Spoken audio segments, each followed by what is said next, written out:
گاؤں میں ایک کسان رہتا تھا جو بظاہر بہت سادہ لگتا تھا، مگر اس کی ایک بری عادت تھی، وہ لوگوں کے درمیان چگلیاں کرتا تھا۔ ایک دن وہ احمد کے پاس گیا اور آہستہ سے اس کے کان میں کچھ ایسی بات کہہ دی جس سے احمد پریشان ہو گیا۔ کسان نے احمد سے کہا، علی تمہارے بارے میں بری باتیں کر رہا ہے۔ پھر وہی کسان علی کے پاس بھی گیا اور اس کے کان میں بھی یہی بات ڈال دی کہ احمد تمہارے خلاف باتیں کر رہا ہے۔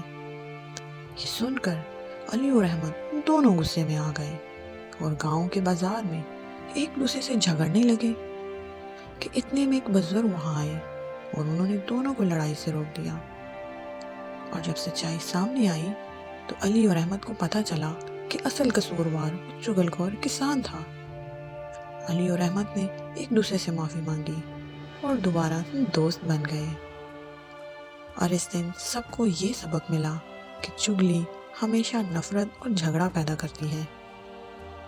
اگر آپ کو یہ کہانی پسند آئی ہو تو ویڈیو کو لائک کریں اور ہمارے چینل کو سبسکرائب کریں اور کمنٹ میں لائک ضرور لکھیں۔